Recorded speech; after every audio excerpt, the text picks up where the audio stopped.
नमस्कार, फिर पैसा बोलता है में आपका स्वागत है। मैं आनंद श्रीनिवासन। आज मार्केट फ्लैट खुली, अभी भी लगभग फ्लैट है, सिर्फ 60 पॉइंट ऊपर है। बैंक निफ्टी नीची है। सोना में फिर से उठाव आया है, क्योंकि सोना में 50 रुपया पर ग्राम ऊपर आया है। प्राइस चेन्नई में 9,230 रुपया पे ट्रेड हो रहा है। इंटरनेशनल मार्केट में भी कल सोने के दाम में थोड़ा इजाफा हुआ, तो सोना फ्लैट ट्रेड हो रहा है। 3,350 टू $3,400 के बीच एक नैरो रेंज में ट्रेड हो रहा है। आज की पहले हम इंटरनेशनल न्यूज को देखेंगे, उसके बाद भारत की न्यूज के बारे में भी देखेंगे। अगर आज आपको कंसिडर करना था, आप Karnataka bank, south Indian bank और नाटको फार्मा को कंसिडर करते। तो फेडरल रिजर्व और ट्रम्प के बीच जो कश्मकश चल रही है वो बिटर हो गई है। ट्रम्प ने आज कुक नाम का एक गवर्नर का रेसिग्नेशन मांगा, लेकिन एक अफ्रीकन एशियन वुमन है वो, उन्होंने फ्लैटली बोल दिया कि वो रिजाइन नहीं करेंगी। क्लेम ये है कि उन्होंने मॉर्गेज में फ्रॉड किया है।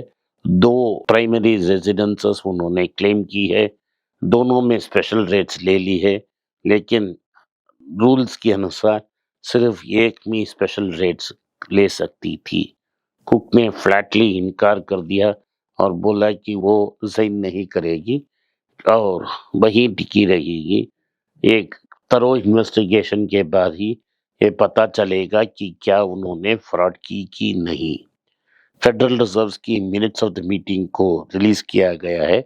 उसमें कंसर्न ये था कि टैरिफ के कारण स्लोली इन्फ्लेशन नंबर्स बढ़ रहे हैं और बढ़कर खतरनाक हो सकती है। अभी तक ग्रोथ की कोई प्रॉब्लम नहीं है। लेबर मार्केट थोड़ा क्रैक हो रहा है, लेकिन अभी पॉलिसी पोजीशन रेस्ट्रिक्टिव रखना ही बेहतर होगा। वही मेजॉरिटी का फैसला था। सिर्फ दो लोग ने डिसेंट की और रेट को उन्होंने होल्ड की। मैंने न्यूज़ को ध्यान से पढ़ा, वो पेपर्स को। मेरे ख्याल से है कि सितंबर में बेस्ट केस सिनेरियो 0.25% की रेट कट हो सकती है, नहीं तो वही होगी। अगर अगस्त की रिटर्न्स में ये आए कि प्राइसेस थोड़ा और ऊपर गए हैं, रियली हमको इन टैरिफ्स की इफेक्ट पता लगाने में दिसंबर या जनवरी तक लग जाएगा। तब तक ही टैरिफ सेटल हो जाएगा और सारे गुड्स और सर्विसेज अंदर आ जाएगी मार्केट को। क्रिसमस सीजन में डिमांड भी होगा, तो डिमांड में कितना प्राइस कंज्यूमर्स को पास ऑन कर रहे हैं मैन्युफैक्चरर्स और डिस्ट्रीब्यूटर्स, ये हमको पता लग जाएगा। उस समय तक बड़ा रेट कट आना बहुत मुश्किल है। एट द बेस्ट 0.25 और 0.25 आ सकता है। वो यील्ड्स को कोई इम्पैक्ट नहीं करेगी, क्योंकि जापानीज गवर्नमेंट की 20 साल की यील्ड भी रिकॉर्ड हाई तक पहुंच गई है। यूरोपियन लॉन्ग टर्म यील्ड्स भी ऊपर जा रही है और ब्रिटिश यील्ड्स भी रिकॉर्ड हाई में है। इस सब को ये क्या इंडिकेट कर रहा है कि मार्केट या बॉन्ड विजिलेंटेस रिस्क लेने में हिचक रहे हैं, उन्हें हायर इंटरेस्ट कॉम्पनसेशन चाहिए। इसका मतलब है क्रेडिट मार्केट्स ओवर हीटेड हैं। जैसे मेरे और मेरे भाई ने कहा था, अमेरिका में कॉर्पोरेट यील्ड्स बहुत लो हैं और उधर शॉक होने की चांसेस बेहतर है। ये रहा इंटरनेशनल न्यूज। इसमें एक और ऐड अप कर लें। ओलंपिक की सेल्स में कमी होने के कारण नोवो नॉर्डिस्क ने कहा है कि नॉन क्रिटिकल एरियाज में उन्होंने हायरिंग को कम कर ली और टोटली बंद भी कर ली। सो नॉन क्रिटिकल एरियाज में हायरिंग कंप्लीटली फ्रोजन है। यही नोवो नॉर्डिस्क का ऑफिशियल स्टेटमेंट है। तो इधर भारत में न्यूज़ देखते हैं। नोवो नॉर्डिस्क से ही शुरू करते हैं।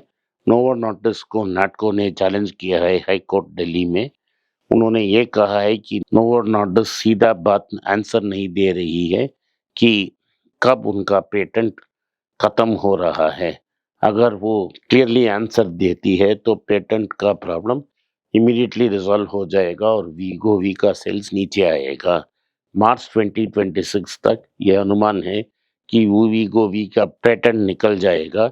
अगर वो ट्रू रहेगा तो ये होगा कि 8 ऐसे जेनरिक ड्रग प्लेयर्स हैं जो रेडी हैं मार्केट में वीगोवी की इमिटेशन डालने की। इनमें से हमारे पास 3 के स्टॉक्स हैं, Zydus life sciences, doctor Reddy और नैटको।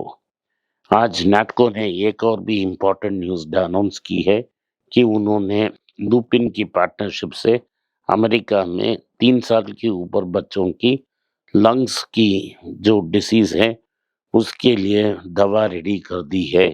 ये अमेरिका में $10 मिलियन का बिज़नेस है सालाना, इसमें से सिग्निफिकेंट पोर्शन नैटको ले सकती है।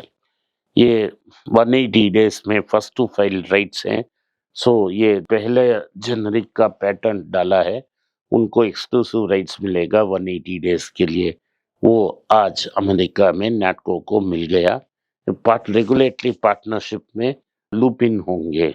सो इसके बावजूद आज नैटको को शेयर्स में थोड़ा 0.5% की करेक्शन थी सुबह।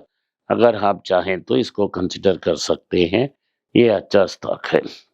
तो ये रहा सारा फार्मा इंडस्ट्रीज का।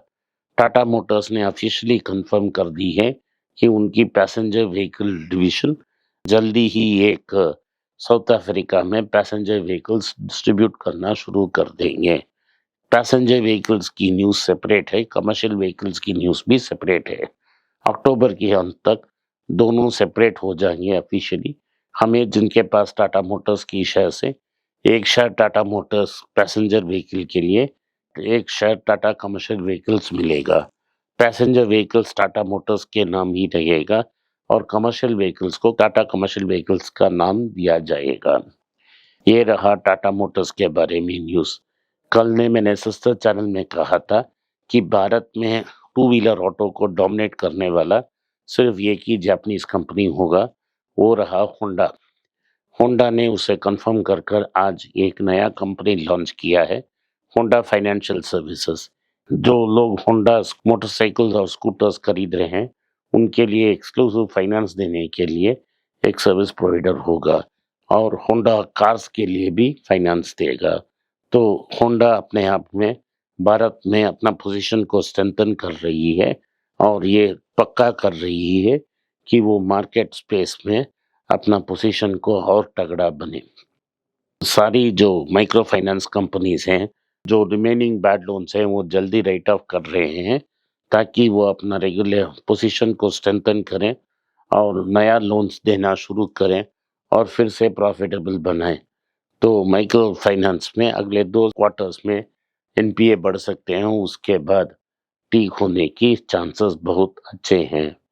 इन्फोसिस ने 80% की बोनस दे दी है, ये वेरिएबल पे में रिकॉर्डेड है और 80% ऑफ लोगों को 80% उनकी वेरिएबल पे मिल जाएगी।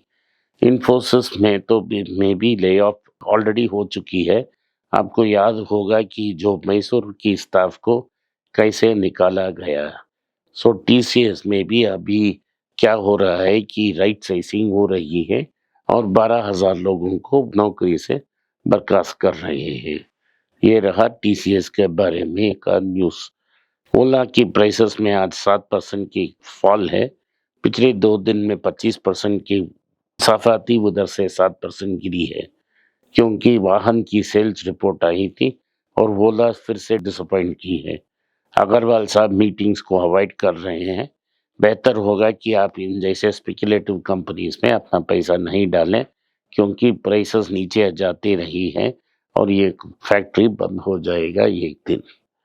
आखिर में न्यूज़ है पेटीएम का स्टॉक्स में बड़ा रैली है और 52 हाई में है। पेटीएम के भी मैनेजमेंट को क्लियर प्लान नहीं है, उनका प्रोडक्ट रेंज क्या है। जब से यूपीआई आया है उनकी जो वैलेट बिजनेस है वो खत्म हो चुकी है और आरबीआई ने भी उन पे स्ट्रिक्चर्स लगाया है और उनकी पेमेंट बैंक भी अच्छा नहीं परफॉर्मेंस की है।